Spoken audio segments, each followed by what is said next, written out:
Seja toda a gente bem-vinda a mais uma edição do Ask Me Anything Fumaça. Bem, como já uma série de caras conhecidas saberão, outras talvez que nunca cá vieram, ficam já a saber. O Ask Me Anything é um espaço onde as pessoas que fazem parte da comunidade do Fumaça podem fazer perguntas a alguém sobre um dado tema, alguém especialista, seja pelo seu background, seja pela experiência técnica, etc. Como vocês sabem, temos andado a fazer uma série de coisas sobre Saramago este ano por causa do aniversário, do 100º aniversário do nascimento do José Saramago, e tenho ideia até que algumas das caras que eu estou aqui a ver tiveram no Inquietações que nós tivemos, onde lemos o ensaio sobre a lucidez e discutimos o ensaio sobre a lucidez. E depois desse, eu já tinha até, acho eu, sugerido que íamos fazer mais qualquer coisa sobre o Saramago antes do final do ano. Lançámos o convite ao Zeferino para termos um Ask Me Anything com ele, onde pudéssemos falar sobre a obra do autor, e ele aceitou. O Zeferino é fundador da Caminho e editor de uma grande parte da obra de Saramago, e aceitou falar sobre ele, responder às vossas perguntas, portanto, queria agradecer muito. Obrigado, Zeferino, por estar aqui. Obrigado, eu. Bem, como é normal, nós estamos a gravar esta conversa porque vamos depois publicá-la em áudio no canal Extras do podcast, portanto, vai ficar disponível para outras pessoas verem. Como sabem, este é um espaço onde são vocês que fazem as perguntas e não é uma entrevista, não é um debate moderado pelos jornalistas do Fumaça. Eu vou fazer uma primeira pergunta, mas a seguir disso, sintam-se à vontade para poder falar, perguntar. Podem perguntar também aqui no chat, mas na verdade eu acho que o melhor era mesmo, quando quiserem, tirarem o mute, fazerem a pergunta a vocês. Se quiserem também pôr a mão no ar, saibam que é aqui no final em baixo, quando vão a reações ou reactions, tem uma coisa a dizer raise hand, ou provavelmente levantar a mão, e aí podem dizer que querem falar a seguir, e eu vou-vos chamando. O meu papel é apenas moderar, deixar que vocês façam as perguntas e o Zeferino há de responder. Portanto, eu diria para começarmos. Eu acho que a primeira pergunta, como algumas das pessoas que estão aqui sabem também, o Saramago, se não é o meu autor favorito, há de estar no top 2.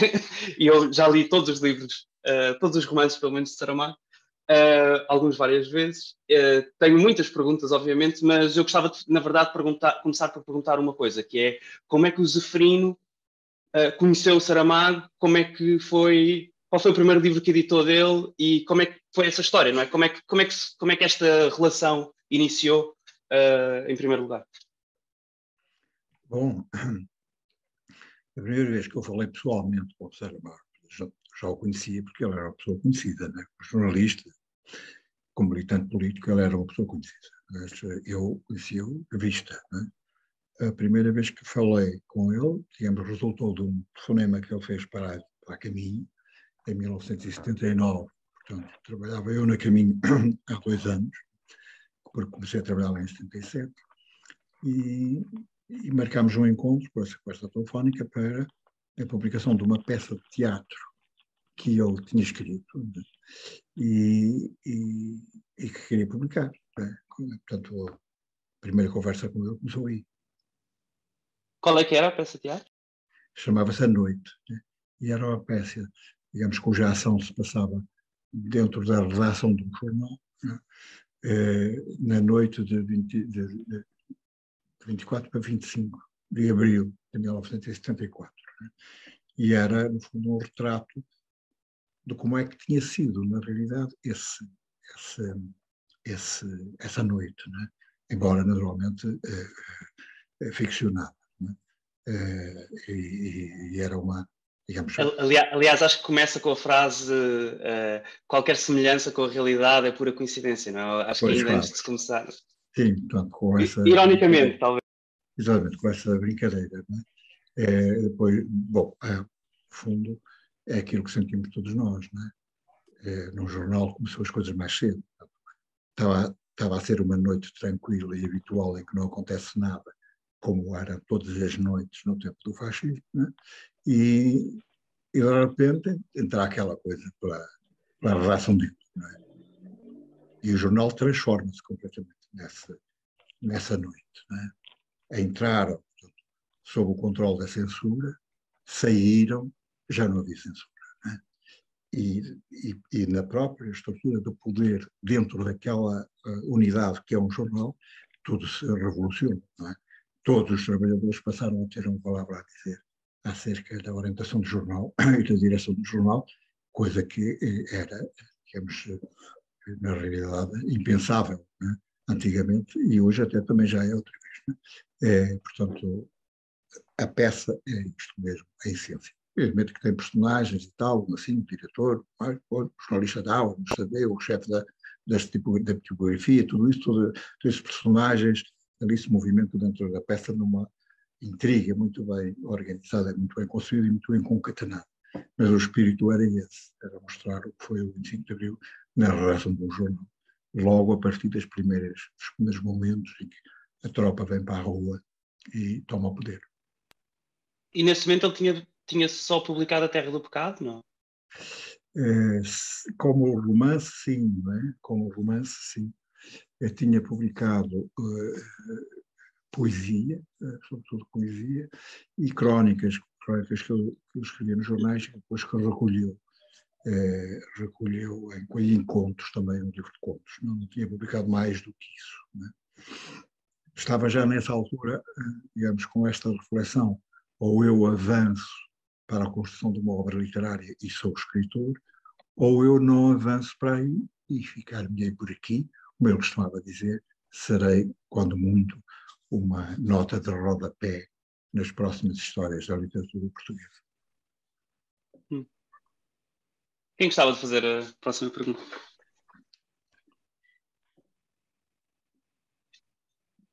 A primeira é sempre a mais difícil, não sabemos. Esta não é a primeira, esta já é a segunda, por isso pode Vasco, força. Olá a todos. Olá, Seferino. Olá, boa noite. Boa noite. Eu, curiosamente, nasci em 1977, portanto eu tenho idade a caminho. E cresci com ela, cresci com a Rosa Minha Irmã Rosa, com toda uma aventura, etc. Para criar um bocadinho de contexto à pergunta que eu vou fazer, eu vou dizer uma brincadeira que eu costumo dizer sobre mim próprio, que é, quando eu nasci, o meu irmão, que tinha 4 anos, quando os patrões da minha mãe perguntaram: como é que se chama o teu irmãozinho? Ele respondeu: Vasco voltará. Já ficas a saber de onde é que eu vim, não é? A minha pergunta é bastante política, que é perceber. Eu já tinha feito a referência nisso quando falámos genericamente do Saramago, mas gostava de ouvir a opinião, como editor dele ao longo da esmagadora maioria da obra, que relevo tem ele ter sido, ao longo da parte significativa da vida dele, militante político, militante do Partido Comunista Português, que relevo tem isso teve na obra dele, no conteúdo que ele coloca na obra dele e no alcance que ela teve. Sim, digamos, ou ele foi comunista toda a vida até morrer, não é? E isto creio eu, desde 68 ou 1969, desde essa altura. E foi sempre um militante muito ativo, não é? Portanto, podemos ver, digamos, como candidato à Câmara de Lisboa, não é? À presidência da Assembleia Municipal de Lisboa, pela lista do Sampaio, digamos que era uma lista de união entre socialistas e comunistas, como podemos ver montar uma das primeiras festas do Avante, como podemos também, antes do 25 de Abril, das mais diversas iniciativas. Portanto, o Saramago estava, se pode dizer, que esteve em todas, não é? De facto. Eventualmente, a coisa mais visível da sua atividade política foi talvez a partir do 25 de Abril, não é? A partir do 25 de Abril, porque, digamos, aí tudo se tornou aberto e mais claro, porque não havia censura, portanto, tudo se tornou mais claro para toda a gente, não é? Mas ele teve sempre uma militância muito, muito ativa, quer no tempo do clandestino, quer depois no tempo da liberdade. Né? E, digamos, bom, ele, digamos, essa sua ideologia está muito incrustada na literatura que ele faz, não é? Sobretudo naquela atitude primordial que esteve sempre, não é? Desde muito cedo, dentre as suas preocupações, que é: nós somos responsáveis por tudo o que se passa no mundo. E a nossa obrigação é tomar partido. E a nossa obrigação é lutar contra o mal a favor do bem. Esta era a atitude básica de que ele partia, né? Para viver e para escrever. Né? E, portanto, e encontrou, digamos, aquela forma que nós conhecemos, que está materializada nas suas obras. Há uma obra que ele não chegou a publicar na altura em que a escreveu, que se chama A Clara Boia, né? Que é um romance que ele nunca publicou, digamos. Ele deve ter escrito a Clara Boia fins dos anos 40, princípio dos anos 50, portanto, era muito recuada. Não esqueçamos que ele nasceu em 1922 e, portanto, em 52 ele tinha 30 anos. Já tinha publicado um livro, que é esse tal da Viúva, né? E o Terra do Pecado, conforme se pretende, e, portanto, já tinha escrito esse romance, né?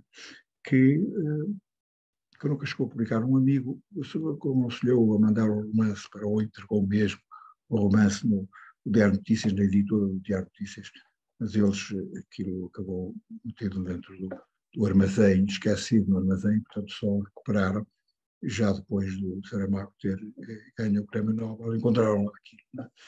E até lhe perguntaram, dizendo: olha, nós encontramos aqui este seu livro, então quer que nós o publiquemos? E tal. Oh, não, agora não quero. Quero é que me devolvam, porque ele não tinha exemplar nenhum. E é até curioso, porque tem piada, porque isto foi, como lhes disse, portanto, aí em 1951, 52, por essa altura, não é? E era datilografado. Não é? E eu, quando via as folhas dactilografadas, via a semelhança perfeita que tinha com as folhas dactilografadas levantado do chão e de todos os livros que eu ainda não havia computadores e ele os dactilografava. A semelhança era perfeita. Digamos, aquelas linhas todas muito certinhas, com uma rara emenda, uma aqui, outra ali. Sim, aqui está o romance do Saramago, pelo aspecto exterior. E pelo interior também era, porque o tema esse romance, os que já leram saberão, mas que não leram, vão ficar a saber, porque eu lhes vou dizer que era, portanto, há um prédio, né, com 3 andares, né, portanto, com pessoas que vivem no direito e pessoas que vivem no esquerdo. Né? E, portanto, ele vai contando as histórias de cada uma destas famílias. Né? No resto do chão havia um sapateiro, aquilo que se chamava, não sei se agora existe, já não existe, não é? Mas o chamado sapateiro remendão, não é? Porque fazia concertos na altura em que as pessoas, quando o sapato estava gasto, não deitavam fora. Não é? Iam para, não era isso, eu ia para o sapateiro pôr as meias solas, fazia não sei o quê. E, digamos, numa destas famílias, uma família já de velhotes, que tinha um quarto para alugar, alugam a um jovem. E este jovem, digamos, de vez em quando, chega mais cedo à casa do trabalho e senta-se com o sapateiro a conversar. O sapateiro era um velho anarquista do tempo da República que falava, digamos, com muito entusiasmo sobre um mundo a construir e, sobretudo, defendendo a tese dos anarquistas, né, que é preciso derrubar completamente este mundo e está tudo abaixo, e depois não construir outro, não é parecido ou igual a este. Né? Não, é preciso derrubar e instituir, digamos, o poder popular, manifesta formas de democracia direta, esse tipo de coisas. Não é? Ou seja, este jovem não quer nada disto. Este jovem acha que para ter uma vida feliz, para alcançar a felicidade possível, uma das condições principais é não assumir nenhuma responsabilidade e nenhum compromissos. Não é? Mesmo o emprego, quer dizer, ele está lá por uns tempos e depois muda para outro. Não é? Relações pessoais, eu também não quero muito disso, porque as relações pessoais acabam por instituir certas obrigações que a gente tem. Se casa, tem logo a seguir uma série de obrigações que tem. Não é? Portanto, ele não quer nada disso. E também, do ponto de vista social e político, ele não quer nada disso. As teorias do Zapatero não o conversam de maneira nenhuma, porque ele segue, digamos, aquela filosofia do Ricardo Reis que diz que sábio é aquele que se contenta com o espetáculo do vê e não. Isto, digamos, que é uma coisa que está muito viva no mar da morte de Ricardo Reis, não?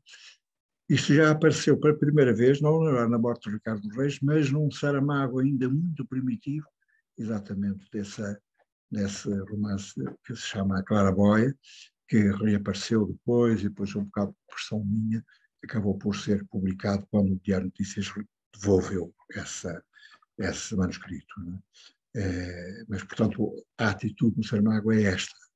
É um militante comunista, ou seja, que se sente responsável do que se passa no mundo e, portanto, atua em conformidade, de acordo com as suas ideias, evidentemente.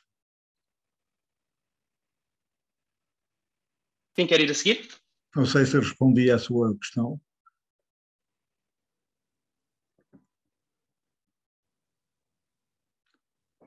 Eu posso fazer uma pergunta?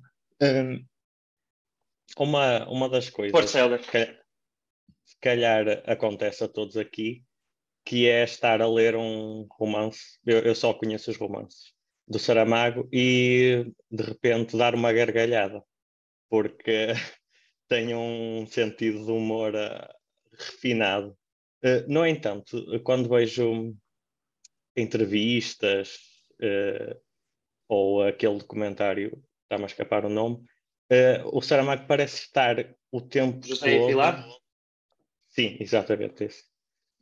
Parece estar a maior parte do tempo na defensiva e não é aquela pessoa. Eu sei que o sentido do humor dele nunca seria aquele muito animado, seria mais a piada irónica. Mas acho que há um registro diferente entre a obra escrita e depois nas entrevistas. Aparece nas entrevistas que o Saramago está sempre, como eu disse, na defensiva. Isso era... Portanto, qual é o mais parecido com o Saramago do dia-a-dia? É o das entrevistas ou o da escrita? Era só isso que eu queria saber. É o da escrita, sem dúvida. O Saramago tinha aquele ar que é muito assim, fechado. Não é?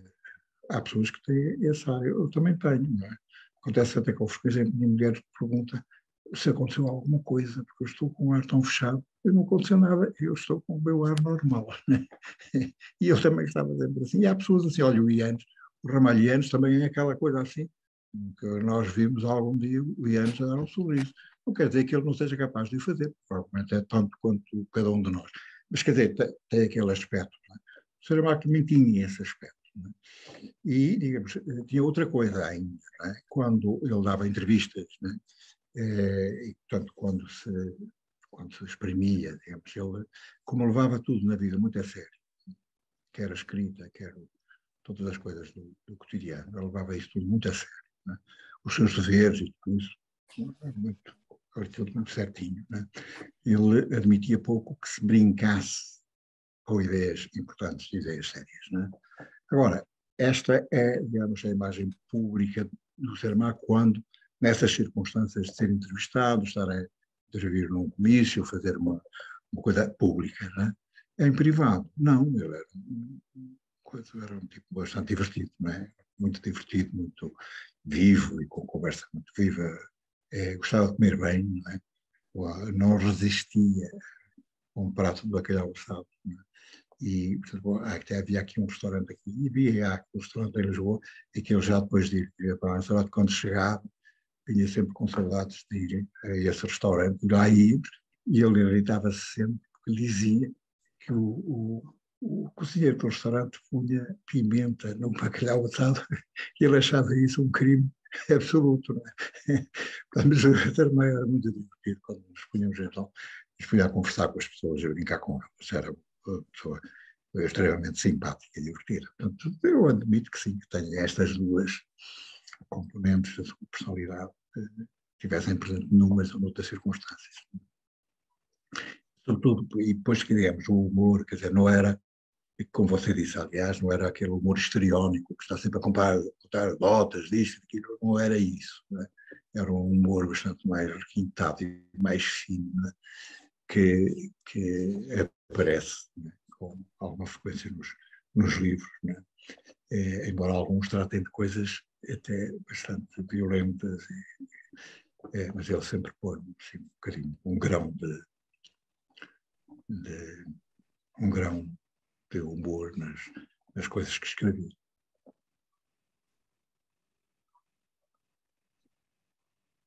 Quem quer ir a seguir? Força, Inês. Eu queria perguntar, ser editor de um homem tão polémico, politicamente falando, alguma vez sentiu alguma pressão de que se calhar não deveria publicar alguma coisa, se calhar deveriam editar alguma coisa, reformular? Era isso. Não, nunca senti nada disso, não é? Portanto, eu prefiro a mesma ideologia que o Saramago e, portanto, aqui não havia motivos nem razões para, por contrário, até esperava aquilo. Não é? Era isso que eu esperava e muito me comovia, não é? Eu ser das primeiras pessoas a receber o livro e depois a trabalhar nela, porque eu comungava perfeitamente as ideias que eu também defendia. Portanto, mas nunca tive nenhuma pressão de qualquer lado que fosse. Não é? Evidentemente que havia muitas pessoas que odiavam o Saramago. Não é? Algumas por causa das ideias, e sobretudo se ele não fosse tão militante nas suas ideias. Não é? Há pessoas que têm a mesma ideologia, mas são um pouco mais maleáveis, digamos assim. Sim, pois, claro, com certeza, e tal, não incomodam as pessoas. O Saramago às vezes incomodava as pessoas um bocado, não é? E achava que tinha até o dever de as incomodar, porque o mundo é feio e nós não podemos estar de olhos fechados para o mundo. Não é?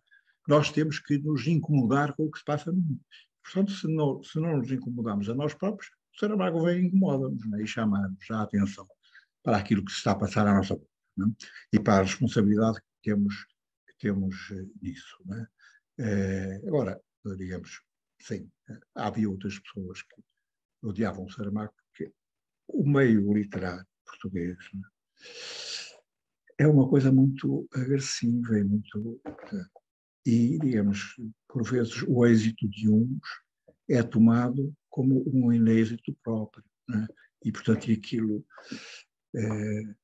às vezes, os ódios dentro do meio literário e do meio cultural em geral são muito vivos e muito ativos. Não é? E, portanto, essas pessoas, digamos, quando o Saramago, que era, fundo, do ponto de vista literário, era um pouco um Zé Ninguém, até à publicação do Levantado do Chão, sim, tinha feito aquelas coisinhas, mas aquilo não tinha importância nenhuma, não é? Como aliás, eu já referi e ele próprio dizia. Não é? Agora, quando deixa de ser isso, não é? Ainda por cima, ele que era um autodidata, não é? O curso que tinha era um curso de serralheiro, não é? Portanto, não tinha qualidade nenhuma, não tinha um curso literário, um curso superior, não tinha nada disso. Não é? E, digamos, as pessoas que têm um curso superior, pelo menos algumas, e pelo menos até um certo momento da nossa história, né? Eu incluo-me nesse caso, né? Eu tenho um curso superior tirado ainda do tempo do fascismo, né? Digamos, olham para os autodidatas com uma certa condescendência. Sim, o rapaz faz um esforço e tal, mas nota-se, olha ali, ele não sabe isto, não sabe aquilo. Isto é um vício, não é? Dos doutores. Não é? Mas o Saramago tinha uma coisa muito irritante, que não se notava. Era autodidata e não se notava. E quando discutia filosofia, não havia nenhuma diferença em relação ao mais ilustre dos professores de filosofia. E, portanto, toda esta gente digamos, quer por razões ideológicas, motivos ideológicos, quer por motivos pessoais desta pequena mesquinhez, de que todos temos um pouco, não é? E que nem sempre conseguimos controlar, digamos, há pessoas que nunca gostaram do Saramago, isso é um facto, não é? Mas são uma pequena minoria, não é? No conjunto das pessoas, não é? A experiência sempre que eu tive é que o Saramago é muito admirado e até mais, não é? Este comemorações do centenário, o Saramago já morreu há 12 anos, né? Eu pensava, digamos que como costuma acontecer com os escritores, eles morrem e depois vão ficando no esquecimento. Eu estou a publicar agora, por exemplo, a republicar a obra do Fernando da Mora, que é uma obra riquíssima, vastíssima, interessantíssima, né? Que estava completamente esquecida. Mas no tempo em que o Saramago começou a escrever, o Fernando da Mora eram os autores mais traduzidos no estrangeiro e aquele dos autores que mais vendia em Portugal. Né? E hoje está quase esquecido, mas, digamos, a caminho está a publicar as obras com alguma dificuldade, com alguma lentidão, porque, digamos, não sei quantas pessoas hoje, qual é a percentagem de pessoas que conhecem o Fernando da Mora e se interessam por ele. Né? Eu estava a pensar que o Saramago iria sair de cena, porque não há mais entrevistas, deixou de dar entrevistas. E não há livros novos, não há mais livros novos. E, portanto, aquilo que eu entendesse é para cair no esquecimento muito rapidamente, e é o que geralmente se passa. Mas não tanto com o Saramago. Estas comemorações que foram feitas, quer dizer, que foram promovidas no essencial, digamos, pela Fundação José Saramago, tiveram as mais variadas formas, foram sempre coisas muito vivas e muito participadas, e muita gente, muitas coisas, grupos de teatro, grupos disto ou daquilo, que tomavam iniciativa aqui, ali, acolá, nesta terra, naquela, em cidades grandes e em terras pequenas, de comemorar o Saramago, e isso significa que a obra dele está viva. Eu dou-lhes um outro exemplo. Há dias, há muito tempo, eu estava a ver um noticiário da televisão italiana e, portanto, quando foram as últimas eleições, né, aqueles se queixavam, estas que elegeram a Meloni, né, se queixavam, os comentadores, de que tinha havido um avanço muito grande da abstenção. Né, e um dos comentadores, que eu não faço ideia que seja, referiu, isto faz lembrar aquele livro do José Saramago, que é o ensaio sobre lucidez e tal, porque também se passa lá uma coisa parecida com esta. Está a ver, de repente, quer dizer, quando se está a comentar hoje as eleições italianas, de repente há um italiano que se lembra. Pronto, isto é muito curioso, porque o Saramago mantém uma grande presença nas livrarias e na cabeça dos leitores e continua a ser muito lido, acho eu.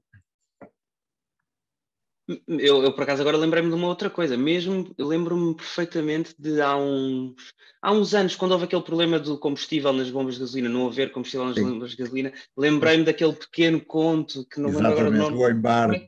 O embargo, exatamente. Embargo. Sim, eu lembrei-me perfeitamente de ter lido isso e pensar, isto aqui foi, mais uma vez, o Saramago a escrever o futuro. Foi exatamente essa crise petrolífera, né, que ele escreveu uma coisa sobre isso. Né? Pois encontra-se muita atualidade, né, na obra do Saramago. A seguir, quem é que gostava de fazer a próxima pergunta? Obrigada.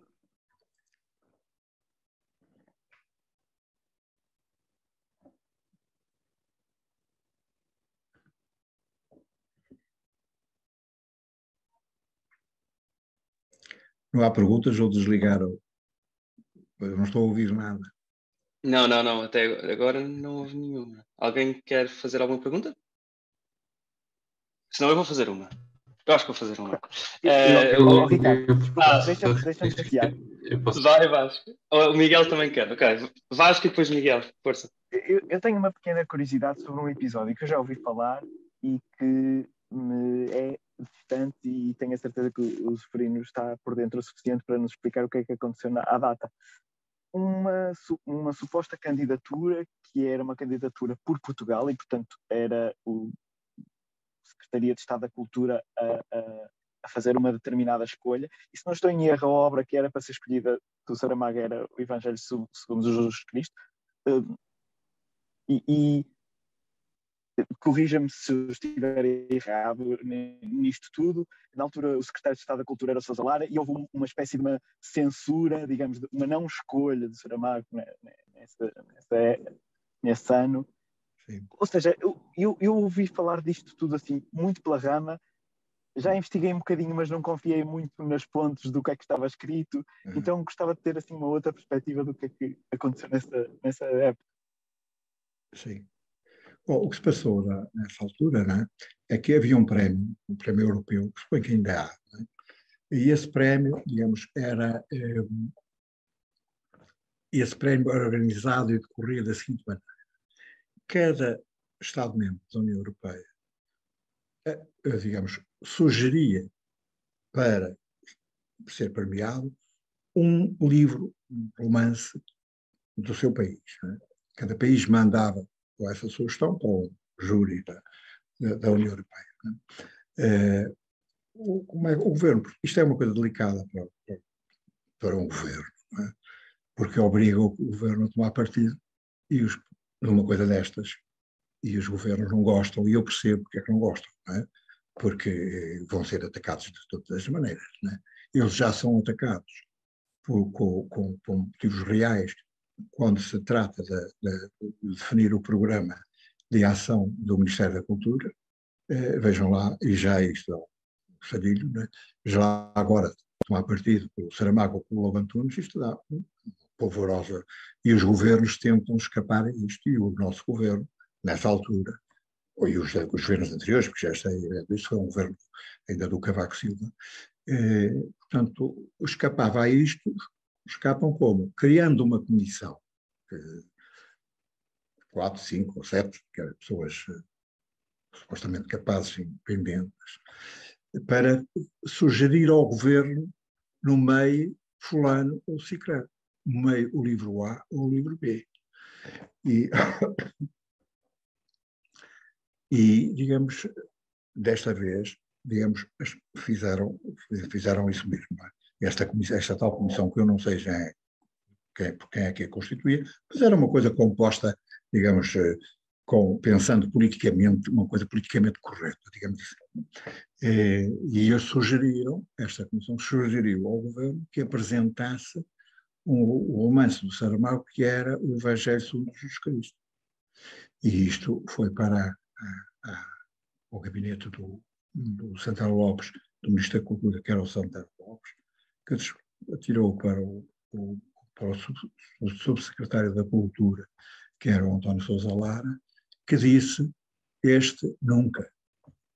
E em vez de sugerir este, sugeriu um livro, propôs sugerir um livro da Agostinho Bessa Luís. Isto, digamos, é uma coisa de facto inaceitável, não é? Porque temos então a tal caso, digamos, eu gosto mais deste escritor e não gosto daquele, e portanto, digamos, isto não compete ao governo, não compete aos governos fazer esta decisão. Não é? E isto, digamos, eu acho que é a primeira vez que acontecia depois do 25 de Abril. Nunca se tinha visto uma coisa destas, não é? Portanto... E nem era só não gostar, não é? O Sousa Lara disse que o livro era um atentado à moral. Exatamente, e com razões ideológicas, dizendo que era um atentado contra o povo português, porque o povo português é maioritariamente católico, e o livro era um livro de um ateu. Quer dizer, tudo isto, digamos, é uma coisa completamente inaceitável, e a verdade é que, digamos, as coisas depois tiveram que revertê-las e, portanto, para calar o escândalo. Não é? O Saramago disse, não, portanto, isto foi muitos protestos, muitas coisas, abaixo-assinados e tudo isso, não é? O Saramago também deu não sei quantas entrevistas e ele disse que, digamos, bom, se o governo do Sr. Cavaco Silva faz esta patifaria, então não me convidem nunca para mais nada, porque eu não vou. Não é? Ficam já avisados que não vou. Não é? Passados há muitos anos, há alguns anos, não sei quantos, não é? Era primeiro-ministro o que era na altura em que isto se passou, Ministro dos Estrangeiros, que era o Dom Barroso, não é? e o Durão Barroso, aquilo incomodava, era a Ministra da Cultura, aquela, agora não lembro o nome dela, acabaram por pedir ao Saramago não levantasse essa sua decisão, e o Saramago disse, não, eu disse que exigia desculpas públicas. Portanto, quando os senhores disseram em público que fizeram mal em sanear-me, então sim, e fizeram isso. O Durão Barroso acabou por fazer uma declaração dizendo que aquilo era uma coisa inaceitável e tal, e foi um erro, e pronto, tudo bem. Tudo voltou, digamos, já à sã convivência democrática. E pronto, mas foi isto que aconteceu. É claro que o protesto, estou aqui a reduzir, o protesto que houve na altura foi muito generalizado, porque ninguém estava de acordo com o Sousa Lara, ninguém estava de acordo com ele, porque já tinha acontecido o 25 de Abril e aquilo não era aceitável de maneira nenhuma. Era um voltar ao lápis azul, né? Exatamente. Obrigado. E desculpa, Miguel, que eu cortei-te. Vai, Miguel. Era essa. Aliás, a minha pergunta até estava bastante relacionada, que é depois de ter saído de Portugal, ou na sequência de ter saído de Portugal, se enquanto editor notou que isso teve algum impacto na produção literária, ou mesmo na perspectiva que ele tinha sobre o que fazia. Eu acho que não teve, não é? Portanto, ele saiu, portanto, nessa altura, pouco tempo antes, né, de ter ganho o Prémio Nobel. E acho que não. Há aqui, em todo o caso, uma parte, digamos, podemos dividir, se quisermos, né? Podemos dividir a obra do Saramago em duas partes, né? Em duas partes perfeitamente definidas. Né? Uma parte em que o tema é sempre um tema português. O Levantado do Chão é o Alentejo, né? O Memorial do Convento é a construção do Convento de Mafra e é o Templo do João V, né? O Ano da Morte de Ricardo Reis é os anos 30, né? e o Fernando Pessoa. Né? Sempre há um tema português. Por acaso, no Evangelho segundo Jesus Cristo, é o primeiro que o tema não é português propriamente dito. Né? Podia ser escrito por um escritor de um país qualquer. Né? Mas a partir daí, o Saramago avança numa outra direção. Né? Os livros deixam de ter um tema propriamente português e passam a ter um tema universal. Né? O exemplo mais representativo e mais completo, talvez, disto é o Ensaio sobre a Cegueira, né? Que não se passa em Portugal, passa-se num país que não sequer é definido qual é. Né? Portanto, passa-se. Ele dizia, digamos, até o Ensaio sobre a Cegueira tinha, digamos, como escultor, tinha tratado de desenhar o exterior das culturas. Né? A partir dessa altura, digamos, escavou o fundo para ver o que está dentro, por trás, o que está por detrás de toda esta aparência exterior. Né? Sim, isto corresponde, digamos, ao facto ao que se passa. Né? Os livros posteriores não têm já nada a ver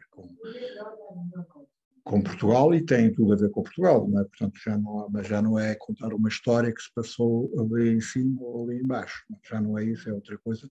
Digamos, o caráter universalista, cosmopolita e universalista da obra do Saramago firmou-se. Talvez isto, aliás, tenha contribuído para, digamos, tornar mais forte, digamos, e mais extensa a penetração da obra do Saramago nos mais variados países, e o Saramago está publicado em todo lado. Né? De facto, poucas coisas dele não terão ou melhor, deve ser uma coisa muito pequena no aspecto planetário, deve ser uma coisa muito pequena quem não tenha publicado, pelo menos uma obra do Saramago. Eu estava agora a tentar lembrar-me, e eu acho que, na verdade, depois ou a partir do Ensaio sobre a Cegueira, só a Viagem do Elefante é que tem, na verdade, um espaço geográfico, não é?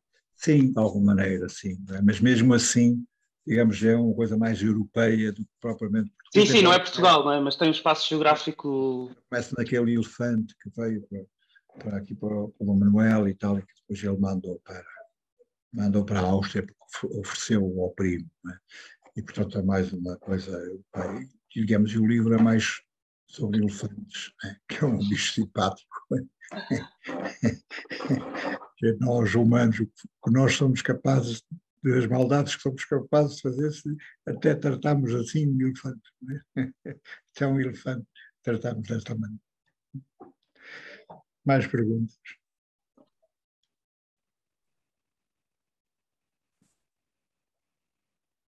Eu creio que tenho correspondido. Força, Clara. Desculpa, Zeferino. Não. Mas tem respondido tudo. Acho, se calhar o melhor eu vou deixar as perguntas a meio, porque isso talvez suscite um debate, não é? Clara, força. Então, a minha pergunta era mais na direção de conhecer mais a sua relação direta com a obra de Saramago e perceber sobre o caminho e o percurso, desde o momento em que recebe o primeiro texto até ao momento em que a obra é publicada. Se faziam assim muitas alterações significantes ao enredo, ou que tipo de alterações, e se tem exemplos ou histórias engraçadas. Bom, o Saramago tinha uma característica que é uma coisa que os editores adoram. Primeiro, trabalhava a sério. Era um trabalhador sério. Ele próprio dizia que escrevia 1, 2, 3 páginas no máximo por dia. O que é um excelente ritmo, estão a ver, portanto, vamos pôr a média, portanto, 2 páginas por dia. Ao fim de um mês tem 60 páginas e ao fim de 2 meses, 10 meses tem 600 páginas. Portanto, não é trabalhar pouco, é trabalhar bastante. E, portanto, ele tinha uma particularidade, é que, como eu já lhes disse, a propósito do tal livro, que é a Claraboia, que ele trazia, no tempo em que os autores dactilografavam os livros, porque não havia computadores, nada disso, ele trazia aquelas folhinhas, aquelas centenas de folhas, todas muito bem dactilografadas, todas muito limpas, com uma outra emenda aqui e ali, toda muito boa. E aquilo era uma coisa deliciosa, porque, digamos, como é que se fazia na altura? Digamos, a gente pegava naquilo, depois, eventualmente, se houvesse correções a fazer, fazia as mesmas ali, depois levava, aquilo ia para a tipografia, e um trabalhador lá da tipografia, que era o linotipista, ia compor aquilo, escrever aquilo outra vez. E, portanto, aquilo tinha que ir claro para o linotipista, e nem sempre ia. Quer dizer, o Saramago ia sempre, mas de outros autores, às vezes que ia arriscado, às vezes até eu continua na página, nas costas da página, não sei o quê, e o linotipista, que era como se chamava esse trabalhador, tinha que se desenrascar, mas claro, quanto mais complicado aquilo era, mais gralhas ele dava, mais trabalho dava as provas.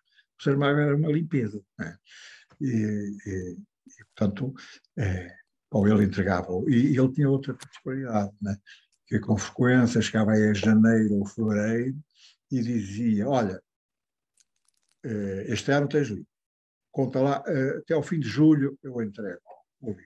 Isto é precioso, porque, digamos, a gente faz uma planificação, digamos, a partir da altura, os livros dele tinham uma tiragem inicial muito elevada. Chegámos a publicar livros, primeiras edições com 90 mil exemplares, portanto, isso consome muito papel, e aquilo permitia-nos comprar o papel com o tempo e não ter, depois, situações desagradáveis quando lá chegava. Pronto, e ele, do modo geral, cumpria estas perspectivas que ele dava quanto à entrega dos originais. E, portanto, aquilo não levava a grandes coisas. A gente lia, e podíamos dizer, digamos, havia uma coisa curiosa que eu digo, ele ficava furioso, mas eu digo na mesma, que era, a primeira alta altura, nós começamos a ver que apareciam nos livros que eu escrevia algumas palavras em português que a gente não conhecia, nunca tinha ouvido falar. Íamos ao dicionário e a palavra lá estava. Mas, quer dizer, não era uma palavra muito usada. E a gente começa a pensar naquilo, e dizia, isto é o espanhol, vem lá, e o dicionário, e a dicionário espanhol, os gajos usam esta coisa. Nós também já, E dizíamos, olha aqui, tu não achas que... Não, vem pensar nisso. Não, senhor, então, vai lá ao dicionário, vai lá ver se mostra para lá. Para então usa-se, sabe o dicionário? Usa. Então. Havia coisas que não tinha nada de nenhuma importância especial, porque eu não tenho, né? Mas, portanto, fazíamos essa leitura, havia assim outra coisa, uma outra sugestão que nos poderíamos dar, mas eram coisas que eu escrevia com muito cuidado, né? E eu via muito bem aquilo que fazia e portanto, aquilo era um prazer trabalhar com ele. Né? Mas há um episódio que eu vou contar, né? Já contei várias vezes, eventualmente alguns vocês já ouviram, né? Que se passou com o Memorial do Convento. Né? O Memorial do Convento saiu em 1982. Né? Ele entregou o livro e, portanto, nós começamos a trabalhar para o livro estar pronto em novembro. Os editores, para estes livros, assim com mais impacto, preferem esta altura do ano, né? Porque é a altura em que as pessoas compram mais livros. Né? Está mais ou menos calculado que entre setembro e dezembro se vendem 40% dos livros que se vendem ao longo do ano. Portanto, as pessoas consomem muito aqui, porque há depois também aquela coisa das ofertas de Natal, e portanto muita gente oferece livros e tal, e portanto a gente concentra para aqui. E fizemos o livro saiu a primeira quinzena, não é o dia, não é? Mas a primeira quinzena de novembro. E quando chega a dezembro, já perto do Natal, o Saramago chega lá à editora, que é ali perto do Campo dos Mártires da Pátria, furioso, mas vem ter comigo, com o livro aberto na página 100 e não sei o quê, e dizer, olha o que é isto aqui. E então ele tinha sublinhado, e aquilo era uma descrição, não me recordo se de uma missa ou de uma procissão, mas com aquele estilo gongórico, né? Muito sonoroso e tal, que ele usava, né? E em particular neste livro, né? E falava de fazer uma descrição dos ruídos, dos sons, daquela coisa, né? E de repente aparece na descrição desta procissão, desta missa, aparece duas palavras misteriosas que era escritor operário. E os senhores olhavam para aqui, escritor operário. O que é isso aqui fazer o escritor operário? E eu disse, vocês é que sabem. É bom. Lá chamei a funcionária que escrevia as provas, né? E disse, arriscar as provas, porque a gente fazia 2 ou 3 provas, né? E guardava as provas, por caso de haver problemas, poder ir a consultar. Né? Ele lá traz as provas e não estava, o escritor operário não aparecia nenhuma das provas que tínhamos revisto. Né? E, digamos, a gente olhava, mas como é que pode ser? Não é? Se não está nas provas, o que é que aconteceu? Só pode ter acontecido na tipografia. E eu meti-me no carro e lá fui à tipografia, chegar em Odivelas, né? E lá fui falar com o homem, né? E ele disse, epá, foi lá isto, olha para isto, o que é isto aqui? Ele olhou, também viu lá o escritor, achei uma espécie de sentido. E ele disse, deve ter sido o da noite. Chamou-o da noite, né? O da noite era do turno da noite, o impressor do turno da noite. Lá veio o da noite e disse, sabes alguma coisa disto aqui? Ele olhou e disse, sei, fui eu que emendei. Se emendaste como? Emendei, eu fui lá, e emendei. O que é que aconteceu? Os impressores estão em frente à máquina, né, que está a sair do papel, né, impresso, e eles estão ali para ver se há algum problema, se a tinta está bem distribuída, se há tinta, se tem tinta, eles estão sempre ali a olhar, puxar, de vez em quando puxam assim uma folha, vão ali ao lado para ver mais em pormenor. E neste trabalho, né, ele deve ter olhado para o texto e viu duas palavras que é estridor operático. Aquilo fazia um estridor operático. E eu disse, isto não existe. Eles enganaram-se. Eu vou corrigir. E então deitou aquela linha fora, aquela linha de chumbo que fazia no linotipo, foi ao linotipo, fez uma linha nova, meteu o escritor operário, já está. Deixa uma coisa curiosa.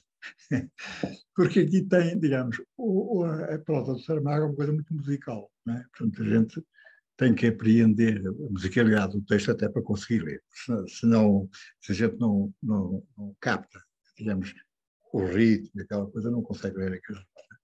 E portanto, e se a gente vir do ponto de vista da prosódia, tanto faz escritor operático como escritor operário, né? Tem o mesmo número de sílabas, tem a tónica exatamente no mesmo sítio, portanto aquilo soa sempre bem.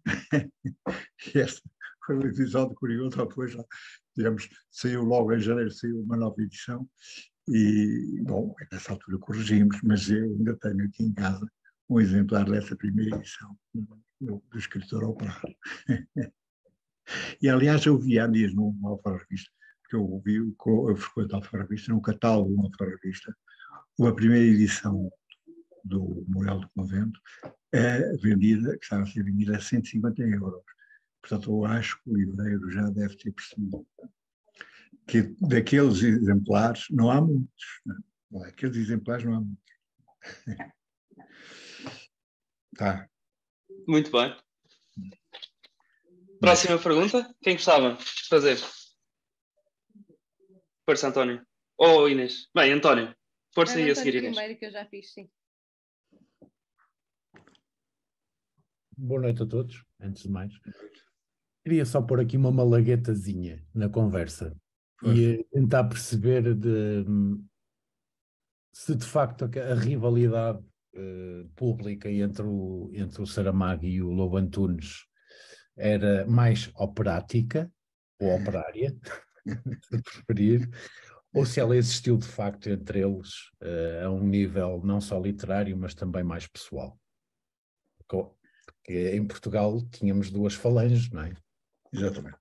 Os saramaguistas, sim, os lobantunistas, não é?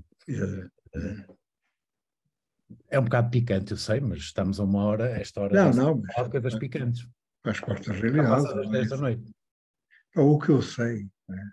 Eu sei, né? É que havia de facto essa rivalidade. Como eu disse, no meio literário está cheio de rivalidade. Umas expressas, umas têm expressão e outras são subterrâneas. Né? Mas isso existe. Existia naquela altura e existe hoje. Né? E hoje continua a existir. Eu conheço autores de hoje em que se passa exatamente o mesmo que se passava há 50 anos com os autores da época. E isto, eu penso que, digamos, ou enfim, quer dizer, não é recomendável e é condenável, evidentemente. Não é?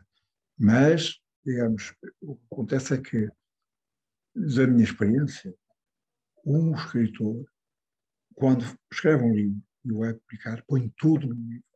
Põe-se todo no livro. Se aquilo não corre bem, digamos, é uma coisa desastrosa. Não é? E, no fundo, é como se fosse um filho. Não é? Se o filho tem problemas, isto é uma coisa desastrosa para o pai. Não é? Porque, e os escritores estão já metidos dentro disto. Eu continuo, como eu disse, não vou agora aqui falar de casos concretos, mas continuo a observar isso mesmo. E essa rivalidade e essa coisa. Às vezes, quer dizer, o êxito alheio prejudica o meu. Se aquele é que tem o prémio Nobel, já não vou nunca ter prémio Nobel nenhum, né? Visto que preferiram aquele. Né? Portanto, isto, e a gente agora, se nos colocarmos fora, isto tem a sua importância. Né? Uma coisa é ter o prémio Nobel, outra coisa é não ter. Né? Portanto, digamos, aqui, chegado aqui, a gente percebe o mecanismo que leva a essa situação. Né? Digamos, e essa rivalidade, sim, se existia. Né? Era uma rivalidade, acho, né? Propriamente, exclusivamente literária, né? Por motivos literários. Digamos, o Saramago é de uma origem muito diferente da do António Lobo Antunes. Né? O Saramago era filho único porque o irmão mais velho morreu quando era ainda criança. Né? O António Lobo Antunes não, uma família brilhante. O João Lobo Antunes, que era o grande coisa do cérebro, como tem essas, há tudo isto, né? Como são duas pessoas completamente diferentes. Né? Bom, digamos, e aqui começaram coisa. O Lobo Antunes, eu creio que a popularidade do Lobo Antunes, né, antecede talvez um bocadinho do Saramago, embora ele fosse mais novo, não é? E era até já da outra geração, não é? Mas o Saramago, digamos, a popularidade do Saramago, digamos, dispara, não é? Com o Levantado do Chão, em 1980, e depois, digamos, expande-se de uma maneira extraordinária com o Memorial do Convento. Como dizia nessa altura, como é? Desculpa. Aqui um crítico literário, muito conhecido na altura. Agora não lembro, mas já me vou lembrar do nome dele, né? O Eduardo Prado Coelho. Como dizia o Eduardo Prado Coelho, que era um tipo muito... sabia ver as coisas e defini-las com muita precisão. Dizia, quando saiu o Memorial do Convento, dizia, com este livro, o Saramago conseguiu alargar muitíssimo a sua base social de apoio. Isto era a linguagem da época, a linguagem política da época. Queria dizer que o Levantado do Chão é um romance sobre a reforma agrária, que saiu em 1980, digamos, em que era, digamos, completamente coisa de mau gosto publicar coisas sobre a reforma agrária, portanto era reforma agrária. Mas o Memorial do Convento não, é uma coisa do Leonardo do Dr. Junquim, e portanto não incomoda ninguém. Foi isso. E esta popularidade do Saramago foi, digamos, rápida, a partir daqui, digamos, não deixou nunca de se expandir, né? E o Lobo Antunes, sim, digamos, creio que o Lobo Antunes até de alguma maneira fez um percurso inverso. Os últimos romances do António Lobo Antunes são coisas que já duvidosas, que muita gente põe dúvidas e, por exemplo, diz que já que não conseguiu ler e não sei o quê. Portanto, há aqui há esta diferença. Agora, eu condeno este tipo de coisas, não é? Mas não deixo de compreender, porque, digamos, em relação às pessoas que são geniais, tenho a tendência para desculpar, quer dizer, casos menores, não é? O que eu quero é que eles escrevam bons livros. Não, quanto ao resto, preocupa um pouco, não é? Bom, isto é simplificado demasiadas coisas, evidentemente, não é? Mas essa coisa é real, não é? E às vezes que chegou a certos níveis, digamos, de mau gosto, não é? Que são pouco aceitáveis. Não por parte do Saramago. O Saramago foi, que eu visse, não é? Foi sempre muito correto. Não. Evitou muito falar do assunto também, não é? Evitava falar, evidentemente, mas evitava falar sobre tudo isso, evitava. Não entrava no jogo. Dava uma boa polémica. Para um meio literário tão pobre até nas polémicas, não é? Até nas polémicas o meio literário era um bocadinho pobre nos últimos anos. Sim, claro.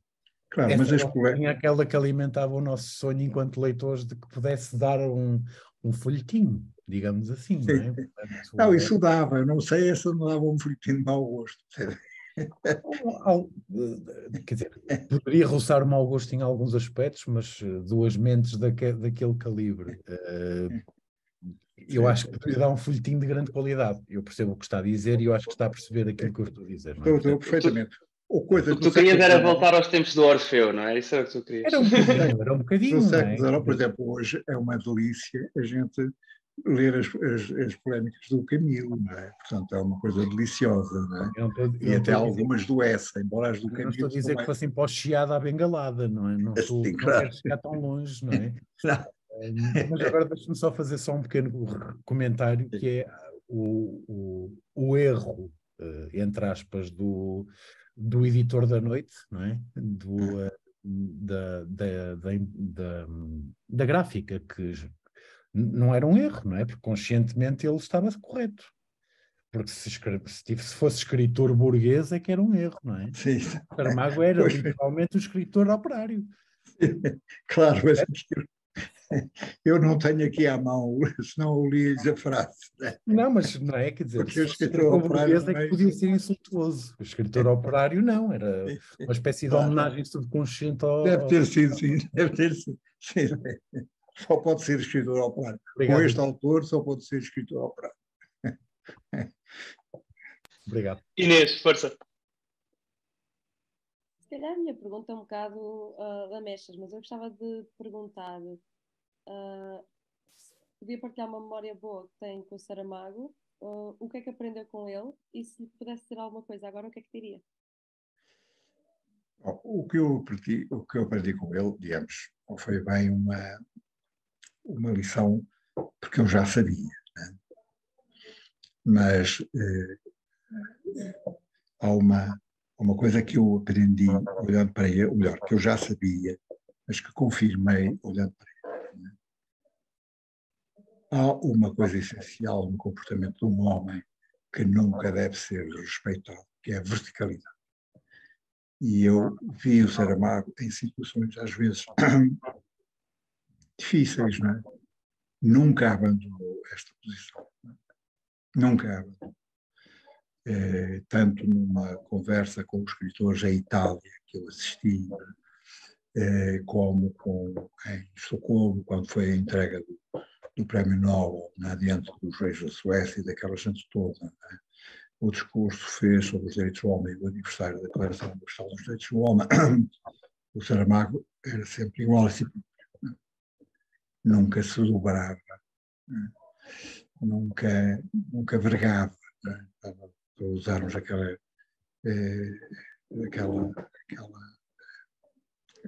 imagem, antes, quer dizer, não dobrava, digamos, não se acomodava ao meio, né? Era sempre o mesmo, né? Eu pensava sempre da mesma maneira e era intransigente. Não chateava as pessoas, mas era intransigente. Quando se tratava de coisas fundamentais, e isso eu sabia, porque nós, digamos, enfim, isto está connosco, não é? Mas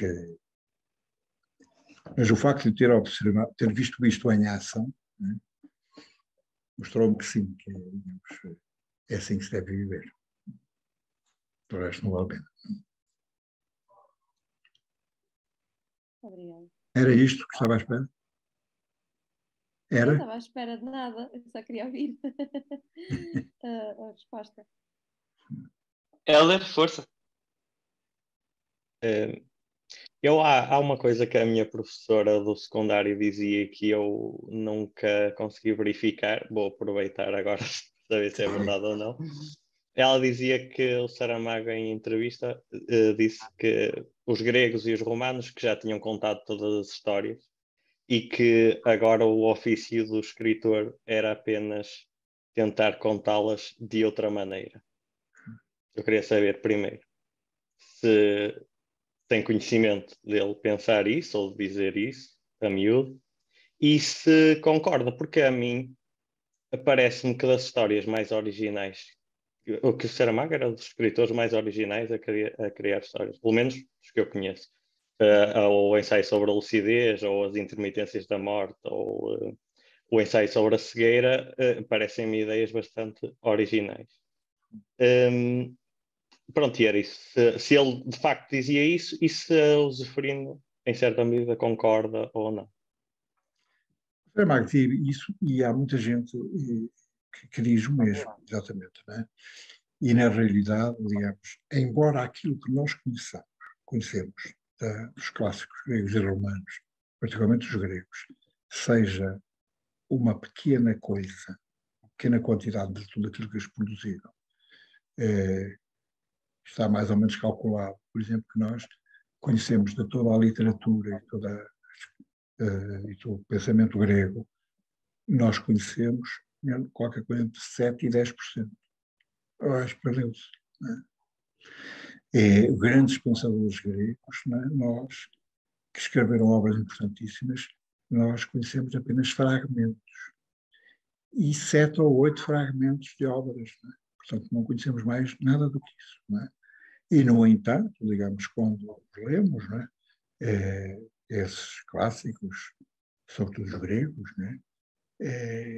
sim, nós somos muitas vezes levados a pensar que as grandes questões da humanidade, elas já houve reflexão por parte dos gregos e que nós estamos já, digamos, a refletir sobre os grandes problemas da humanidade, também a partir daquilo que eles nos deixaram, e como vos disse, é uma pequena parte. Digamos, quando a gente tem consciência de que, por exemplo, as tragédias gregas, por exemplo, o teatro grego, nós só conhecemos uma pequeníssima parte do teatro grego, do que existia realmente. Não é? E isto dá-nos uma imensa pena, não é? Porque aquela riqueza toda, temos sempre a sensação de que há muita coisa que não nos escapa, não é? Mas eles, digamos, não me espanta que o Saramago, não vejo, não estou a ver, não me espanta que o Saramago tenha dito isso, não me estou a recordar exatamente coisa, mas era bem capaz de o ter dito. Não é? Agora, o que nós, digamos, o facto de nós refletirmos sobre os mesmos problemas, não é? Da nossa maneira, à nossa maneira, isso é também discutível, não é? Porque em tudo o que ficou dos clássicos gregos e romanos, não encontro nada, como você disse, equivalente ao ensaio sobre Lucidez. Não. É? Mas provavelmente, digamos, se formos ver o Cícero, é?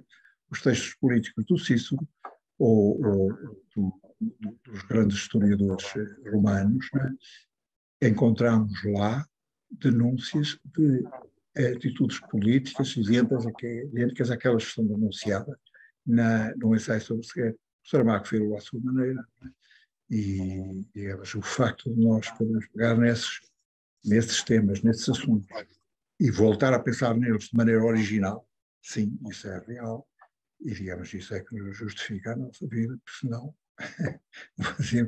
não escrevíamos nada, só líamos gregos e romanos. A seguir?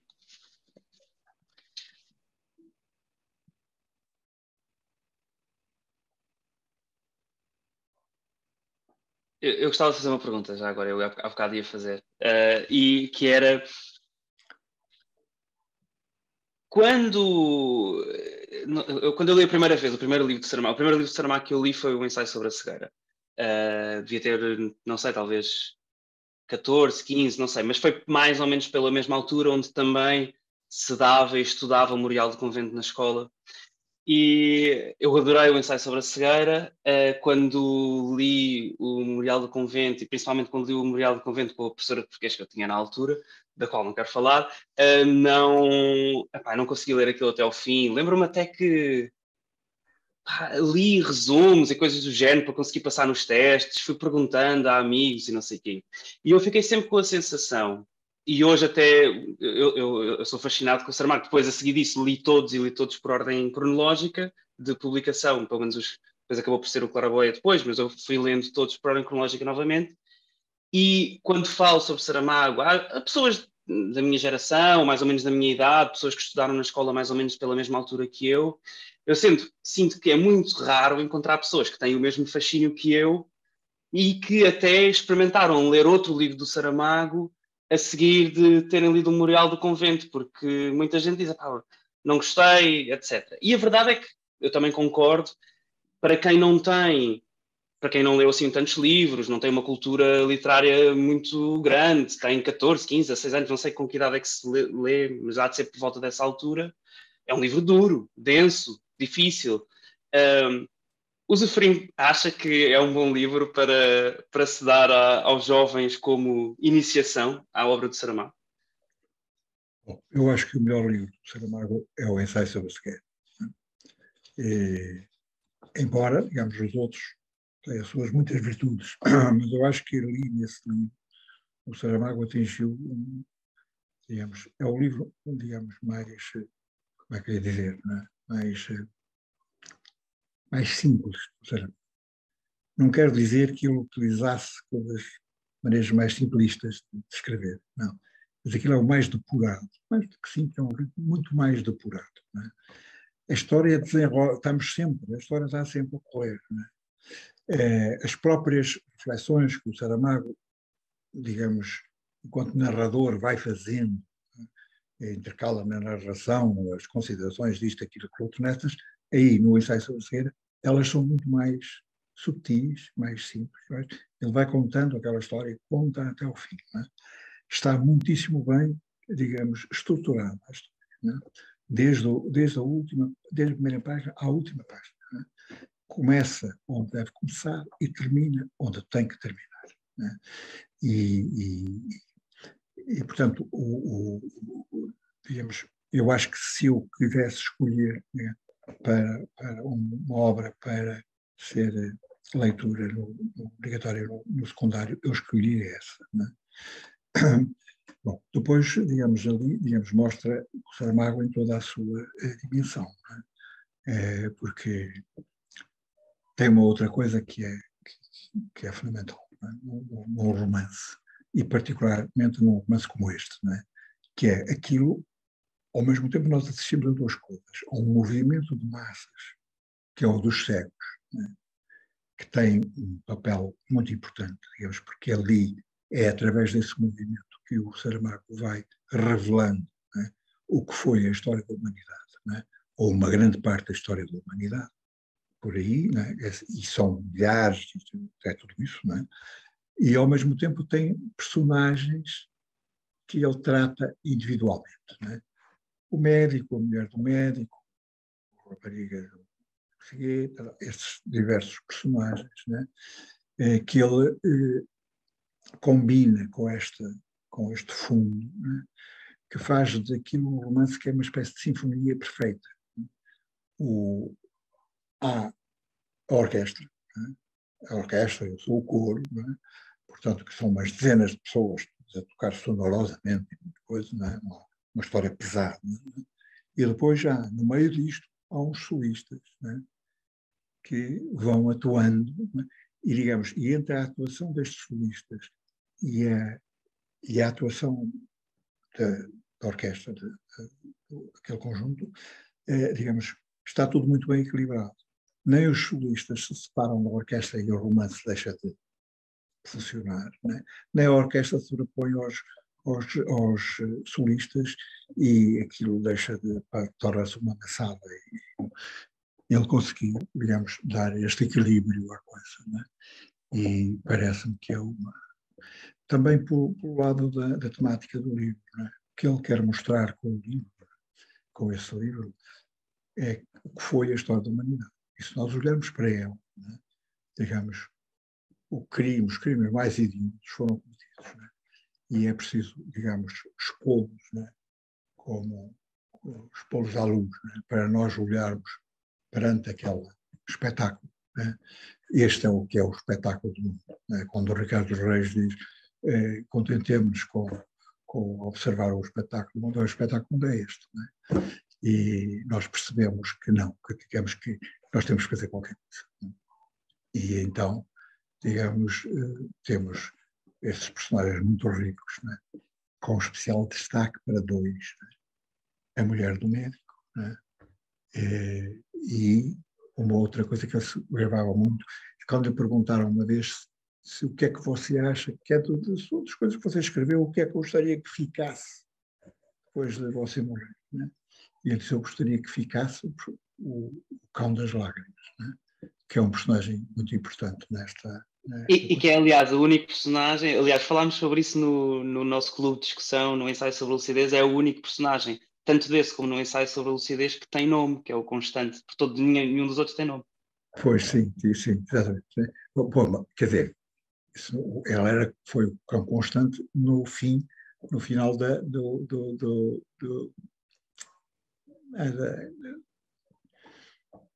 Levantado do Chão. O Cão Constante. Aquela parte eu não me lembrava. Não me lembrava que tinha aparecido aí. Aquelas linhas finais, né? Portanto, que era ao fundo, digamos, o 25 de Abril e tudo isso, não é? No Alentejo, né? Ele diz lá e vão todos, vai este, vai o mau tempo, vai este, vai aquilo, vão todos, e não podia, e lá vai também o Cão Constante, podia lá faltar neste dia principal, e não sei o que, vou terminar assim agora. Portanto, mas aparece sempre, com frequência aparece um cão, né? Mas este cão é o cão de que, quando aquilo já, o livro já na parte final, né? Aquela degradação daquela cidade, não é? Atingiu o inimaginável, não é? Porque, digamos, os mortos espalhados pela rua, que são uma multidão, e os cães, não é? Que não têm que comer, não é? Que comem os próprios cadáveres, não é? E a mulher do médico, que usando o facto de ver, ela não estava cega, não é? Saiu, eles estavam lá escondidos e guardados numa casa, ela saiu para ir procurar alguma coisa que comer, não é? E ia para a rua, não é? E a dada altura via aquela coisa toda tão desesperada, sentou-se num degrau e chorou, porque desesperada que estava por aquela coisa.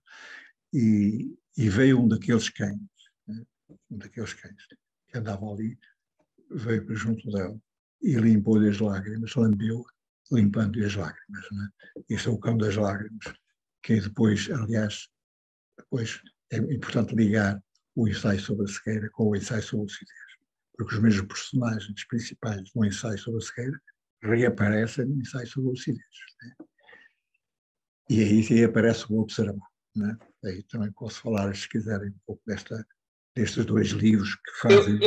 Eu gostava muito, e tinha aqui como pergunta, para se vocês não tivessem perguntas eu fazer, que era exatamente se, quando se escreveu, publicou, editou o ensaio sobre a cegueira, já havia pelo menos a ideia, ou o plano, ou até a escrita do ensaio sobre a lucidez. Bom, eu acho que não. É? Portanto, ele costumava... Os romances costumavam surgir assim na cabeça, assim, nas mais variadas circunstâncias. E esse ensaio sobre a cegueira, como ele disse, digamos, apareceu-lhe de repente. Né? Estava ele, portanto, a almoçar, a jantar num romance, num restaurante que ele frequentava muito, ali na Moraria. Não era Moraria, ali em São Bento, ali, perto. Ele estava lá e, de repente, veio a ideia, e se nós fôssemos todos cegos? Se fôssemos todos cegos? Não, mas nós somos todos cegos. Ao olhar para a nossa história, somos todos cegos. E saiu-lhe daí esta coisa do ensaio sobre a cegueira. E só bastante mais tarde é que saiu o ensaio sobre a lucidez. Né? E eu acho que não. Depois, bom, há aqui dois lados. Né? Isto é a interpretação minha e, portanto, não é a minha opinião. Não é? Eu tenho a opinião do leitor. Não é? Sou simples leitor do Saramago e de tudo o resto. Não é? Mas há dois lados ao Saramago. É otimista e ao Saramago pessimista. E na vida dele, e sobretudo na obra, estas coisas, ele oscilava entre uma coisa e outra. Entre uma atitude otimista, não vale a pena, sim senhor, vamos para a frente, agora é que é, e há uma atitude pessimista, que não vale a pena, quer dizer, já fizemos este caminho, já a humanidade já o percorreu várias vezes, e foi sempre tudo fazendo fracassou. Não vale a pena. Digamos, e havia estas.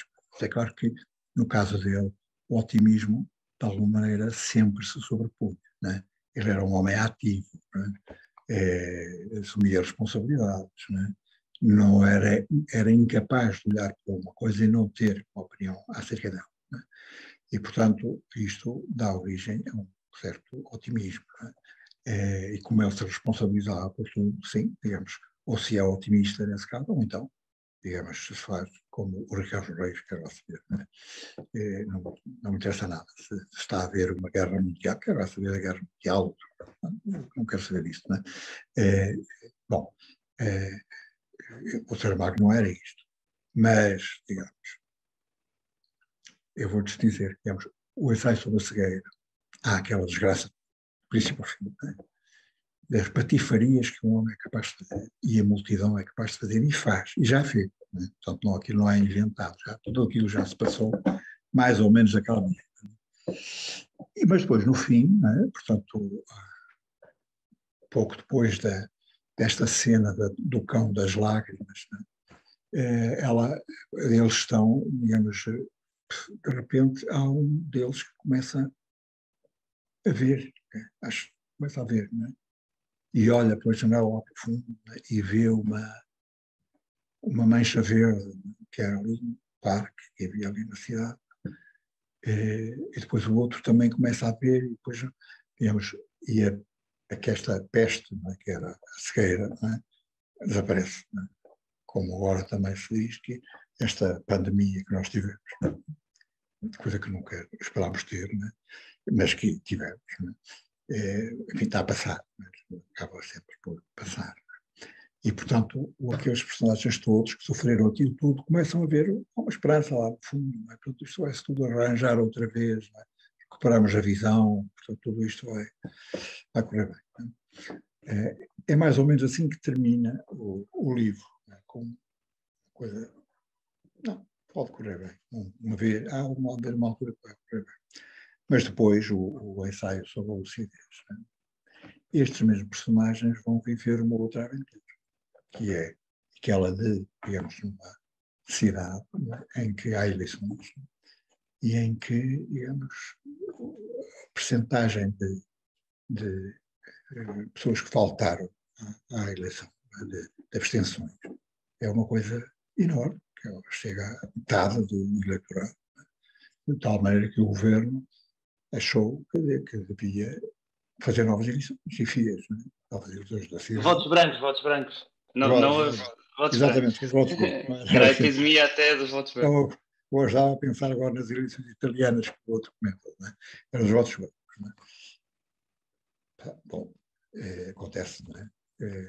Vamos fazer novas eleições, os votos brancos são muito maiores. Né? Então, digamos, as pessoas que votaram nos partidos, ou da esquerda, ou do centro, ou da direita, eram uma pequena minoria. Né? E, evidentemente, aqui o governo olha para isto e diz: isto só pode ter uma conspiração por trás disto. Não acontece por acaso. Alguém está. E manda a polícia descobrir quem são os conspiradores. Né? E, digamos, a polícia acaba por chegar à conclusão que os conspiradores, o chefe dos conspiradores, é uma mulher de um médico, né? Que é a mulher do médico lá atrás, né? Tem um cão. Né? Onde é que tem um cão? Né? E eles acabam por chegar a ela e, por um conjunto de circunstâncias, digamos, perfeitamente anedóticas, não é? Mas a polícia, quando quer arranjar um criminoso, arranja, não é? Portanto, e sobretudo no plano político. Há alguém, se há alguma coisa que é um acontecimento político que a polícia não gosta, arranja o responsável. Não é? E então, portanto, já no fim do livro, o polícia, há um sniper da polícia que se instala lá no cimo de um prédio, em frente ao prédio onde vive o médico e a mulher.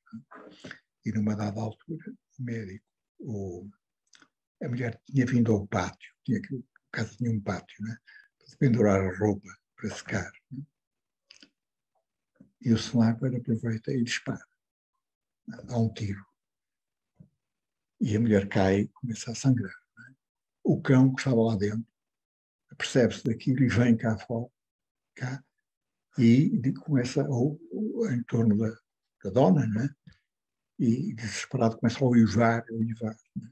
E há uns pobres, né, que vão na rua passar, né? Um deles é cego, né? E que um diz para o outro: estás a ouvir esta coisa do cão uivar, odeio o cães, uivar, odeio o uivo dos cães. E ouve-se outra vez mais um tiro, né? E o cão deixa de lugar. Né? E o romance também é assim. Né? Ou seja, aquelas personagens que tinham de positivo, que tinham de mais positivo no ensaio sobre a lucidez, que era a mulher do médico e o seu amor pelo marido, digamos, e o papel que ela desempenhou naquilo tudo, tentar salvar aquela gente. Mais o cão das lágrimas, que tem essa coisa de uma mulher em sofrimento e vai lá comovido e tu limpa as lágrimas. São mortos no ensaio sobre a lucidez. Né? Ou seja, não há saída. Não há saída. Este é o outro lado, né, digamos, do Saramago, que eu sei lá. Tudo isto, quer dizer, nunca conversei com ele sobre isto, ou melhor, conversei, mas, quer dizer, nunca obtive nenhum acordo dele para aprovar aquilo que eu penso, né, sobre os livros dele. Isso nunca acontece. Portanto, a responsabilidade é só minha, né? Mas eu acho que isto, digamos, condicionou e formou, quer dizer, o conjunto da vida do Saramago. Muito obrigado. Alguém ainda gostava de fazer alguma pergunta?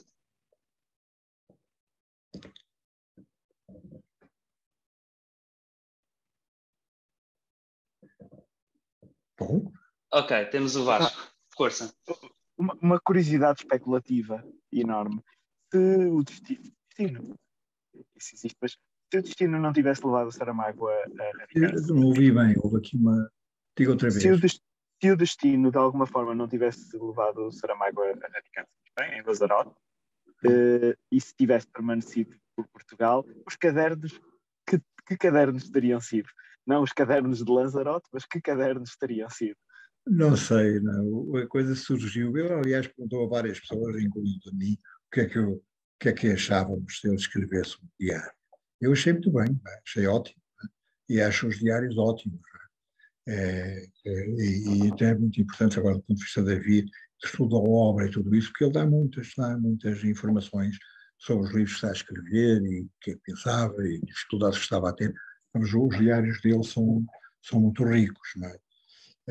Ao contrário do que algumas pessoas me disseram, está ele a exibir-se, não sei o que, mas quer dizer, um homem, digamos, ele começa a escrever aquilo já depois do Prémio Nobel, não é? Ou melhor, ainda antes do Prémio Nobel, desculpa. Ele deixa de escrever a seguir ao Prémio Nobel, porque a confusão era tal que não dava tempo para escrever o que quer que fosse, não é? Mas eu acho que ele fez muitíssimo bem, quer dizer, ele tinha uma vida muito agitada, estava em plena expansão, publicação da obra dele por todo lado, portanto fazia imensas viagens e tudo isso, e escrevia, fui aqui, fui ali, fui acolá, disse isto, disse aquilo, o outro não sei o que, tá. Digamos, isso é perfeitamente normal e, digamos, todos os diaristas fazem isso mesmo. Não conheço nenhum diarista a quem lhe aconteceu uma coisa interessante na vida e que não tenho ali dentro e já li, de vez em quando vou lá ver as memórias de Thomas Mann. Ele faz a mesma coisa, não faz diferente do que faz o Saramago. Mas ainda bem que o escreveu. E, portanto, se ele estivesse em Lisboa, eu acho que ele também escreveria um diário. Acho que sim. Agora, aquilo lá em Lanzarote, o que é que lhe dava? Dava-lhe um isolamento, que era de alguma maneira preciso. Porque, sobretudo depois do Nobel, o Saramago tinha imensas solicitações para ir aqui, para ir ali, para... A maior parte, eu acho que a maior parte das solicitações, ou dizia que não podia, ou adiava, né? E em muitos casos, digamos, dizia que não podia porque já tinha aceitado outro compromisso, né? Portanto, ele estava sempre a ser convidado. Isto é um facto, né? E há escritores que, sim, são convidados, mas não com aquela frequência e não para toda a parte do mundo, né? Mas ele era, de facto, né? E, portanto, fazia o que podia, mas quer dizer, de repente não se pode dizer que não a tudo, não é? Portanto ia, no meio de 5 convites, aceitava 1 ou 2, pronto. E isso já era muito, né? E, portanto, ele descreve tudo isso, como é que podiam escrever, né? Agora, aquilo dava, efetivamente, ele saía e podia estar um mês inteiro, 2 meses, fora de casa, né? As pessoas saltaram de um dia para o outro, vinha aqui a Lisboa, depois ia a Madrid, depois ia a Paris, depois já agora ia a Buenos Aires, depois já agora ia não sei onde, daqui tentava juntar estes convites que tinha em blocos, que fazia, assim, 2 meses, e depois voltava a Lanzarote, e em Lanzarote aquilo é um paraíso, no sentido que é um sossego, né? Embora os meios hoje, digamos, nunca se está sossegado em parte nenhuma, né? Porque chegam lá, nós de qualquer maneira, basta a gente ter um computador e pronto, nunca mais tem sossego, né? Em todo o caso ali. Porque eu imagino que todas essas felicitações tivessem um impacto natural e inevitavelmente negativo na produção literária, né? Que tinha que continuar, é óbvio. Sim, de alguma maneira, mas não se nota. A profissão dele. Pois não se nota nada, ou seja, nota-se uma capacidade organizativa dele, de alguma forma. Continua a publicar com toda a regularidade, até não sei se não publicou mais, já depois do Nobel, nessa altura, com um ritmo maior do que publicou anteriormente, né? Mas eu acho que se ele tivesse ficado em Lisboa,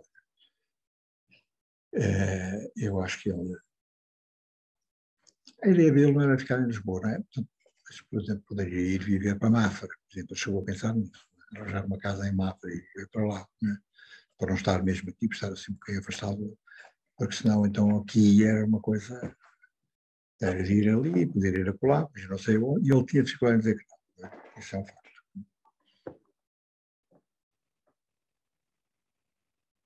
Muito bem. Já estamos aqui há 1h30. Eu, se calhar, ia sugerir que, se alguém tiver umas últimas perguntas, fazíamos essas e depois terminamos. Parece-vos bem? Senhor, parece-me bem. Sim. Alguém tem ainda uma pergunta?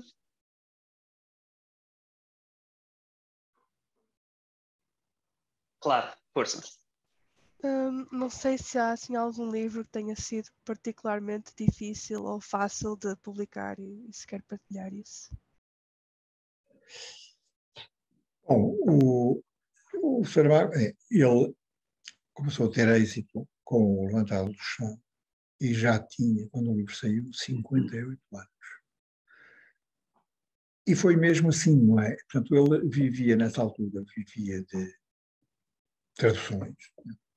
Era o que ele fazia. Ele fez muitas traduções para a Caminho, que é uma coisa chata, trabalho difícil e chato, porque, digamos, as pessoas não fazem as traduções que gostam. O tradutor profissional não faz as traduções que lhe mandam fazer, né? E lhe pagam para fazer. E, digamos, isso, portanto, há coisas que vão parar às mãos do tradutor que ele não estaria nada interessado em fazer esse tipo de coisa. Ele vivia disso. Foi trabalhando em traduções que escreveu O Levantado do Chão. E, digamos, ele, digamos, começou, de facto, a ter êxito numa altura em que já tinha quase 60 anos. E ele próprio definiu para si, quando estava a trabalhar no Levantado do Chão, ele próprio decidiu que com aquele livro, digamos, iria, digamos, pôr um fim às suas experiências, né, literárias. Ou aquela experiência funcionava, sim senhor, e ele continuava, mas já não com experiências para ver se o que é que dá, mas fecharia o escritório, não é? Não tentaria mais. Isto é o que ele próprio dizia. Curiosamente, ele encontrou o seu estilo, o estilo que o caracteriza, encontrou com este romance, né? Que para ele era prova dos nomes. Né? E ele diz que, portanto, estava já a escrever o romance, né? E estava a escrevê-lo da maneira tradicional, e fulano disse 2 pontos, travessão, dessa maneira tradicional. E de repente, já tinha umas 40 páginas assim, e aquilo começa-lhe a sair da maneira que depois fez o estilo dele, né? Que é daquela maneira muito fluida, né? Em que há um narrador, que esse narrador tem um papel fundamental na história, porque ele vai contando a história e vai, digamos, é o narrador omnisciente, mas vai contando a história e vai a comentando ao mesmo tempo, né? Num discurso, quer dizer, que é uma coisa que parece mais literatura oral do que a outra literatura convencional, digamos assim, né? Portanto, no fundo, é uma pessoa que nos está a contar uma história. E nós conseguimos ler os livros e apreciar o livro quando os lemos desta maneira, como se fosse uma história que alguém nos está a contar. E damos então aqueles ritmos, apercebemos os altos e baixos, os ritmos, isto e aquilo, como alguém que está a contar e não alguém que está a escrever. Ele descobriu e depois, digamos, começou a escrever daquela maneira, espontaneamente, né? Depois voltou atrás e escreveu de novo essas primeiras páginas e, digamos, com isto formou o seu estilo, né? Isto, digamos, isto é um feito considerável. Muitos escritores, digamos, anseiam por criar uma voz própria, né? Aquilo que tem a dizer precisa de uma voz própria. Mas não é fácil descobrir essa mesma voz, né? E às vezes surge desta maneira inesperada, como foi o caso do Saramago. Já não me lembro bem qual foi a pergunta, já me perdi, né? A conversa. Diga-me lá outra vez o que é que perguntou. Antes de mais, queria só dizer que é um prazer conhecê-lo. A pergunta era se havia algum livro particularmente difícil de publicar ou fácil, mas eu estou a dar a resposta, não? Pois, quer dizer, o que acontece é, Portanto, o Saramago não tinha quem o publicasse. E mesmo este levantado, primeiro, digamos, que a mim publicou a peça de teatro. Por exemplo, a peça de teatro é uma coisa que os editores não gostam nada, não é? Porque, digamos, uma peça de teatro não vende nada. A poesia vende pouco e os editores publicam pouco. Não é? São pequenas editoras, em geral, é que publicam poesia. As grandes editoras não publicam. Não é? Porque aquelas vendas são reduzidas, escassas centenas de exemplares, não corre mal. Não é? Mas o teatro é ainda pior, não é? Porque as pessoas não leem teatro. As pessoas vão ao teatro. Não é? Mas ler não fazem isso só pessoas que são mesmo profissionais do teatro, só essas é que... E mesmo essas, não sei, digamos, quantos atores de teatro têm o hábito de comprar livros. Suponho que não são muitos, não é? Isto também não tem dinheiro, o teatro não dá grande dinheiro, não é, para essas coisas, não é?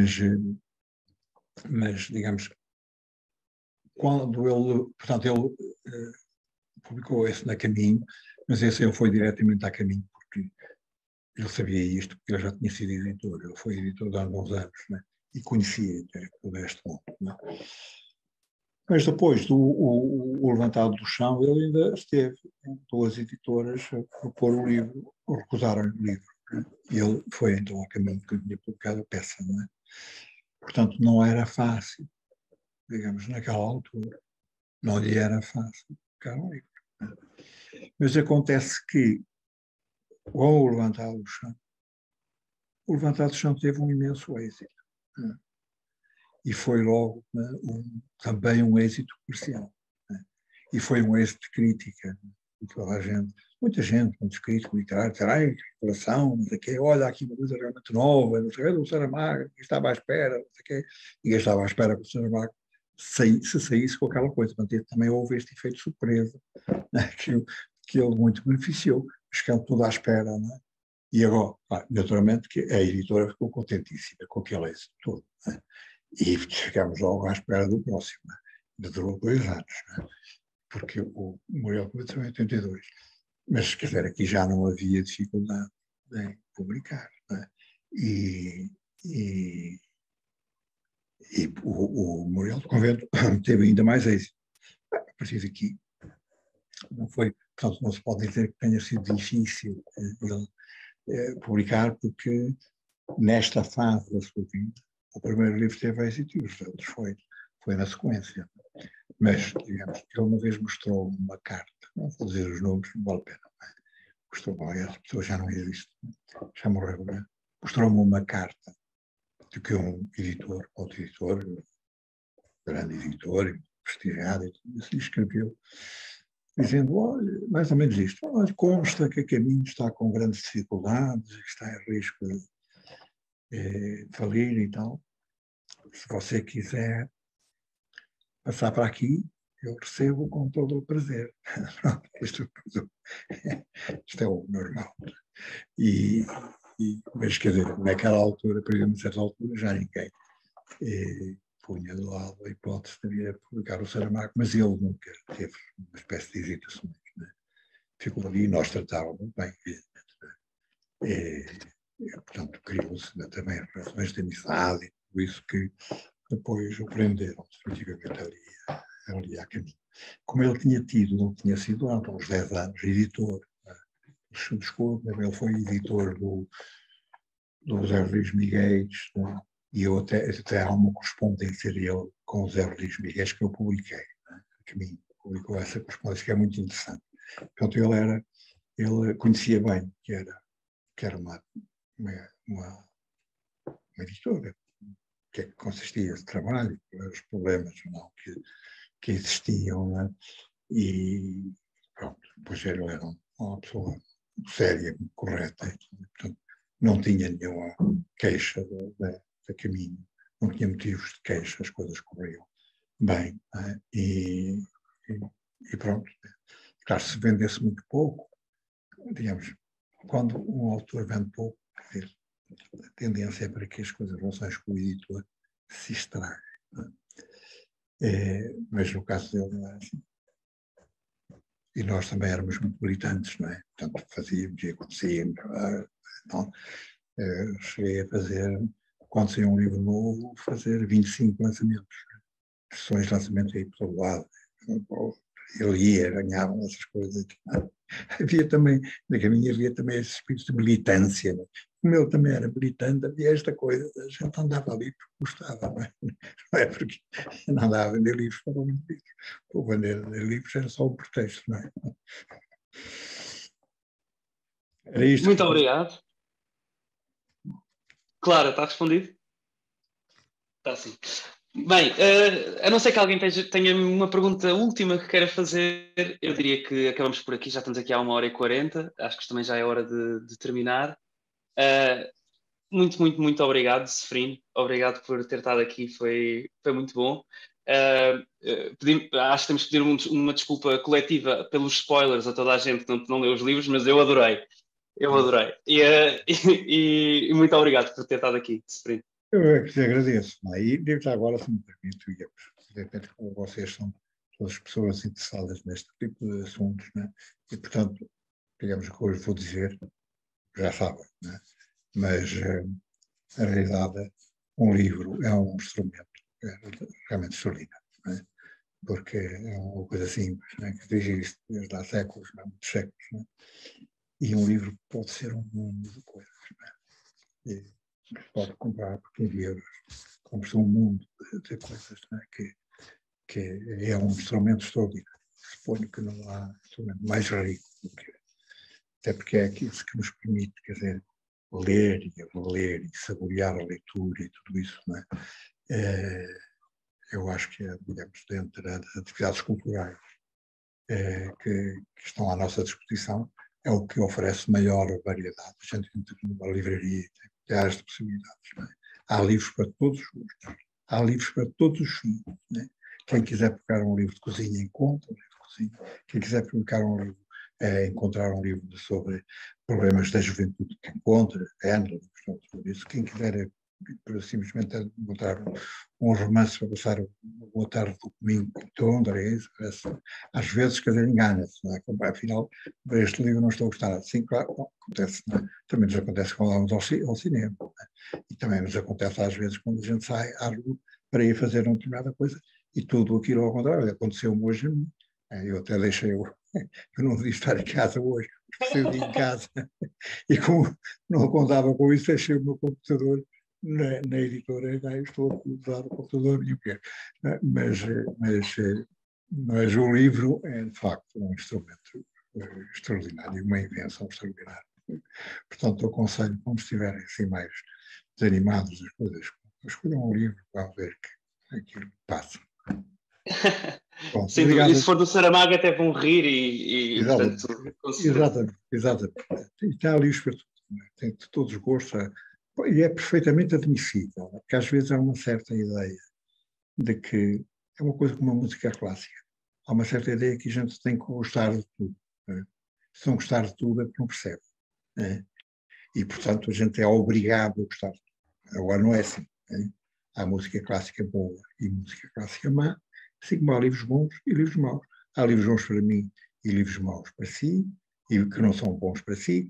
Digamos, há toda uma variedade infinita, mas nunca se perde nada em escolher um bom livro e passar uma tarde de chuva, como estas aqui, a ler. Desejas muito boas leituras. E muito obrigado.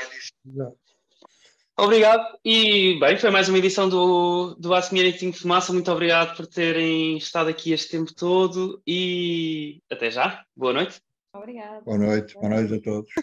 Obrigada, boa noite. Obrigado a Deus. Obrigada.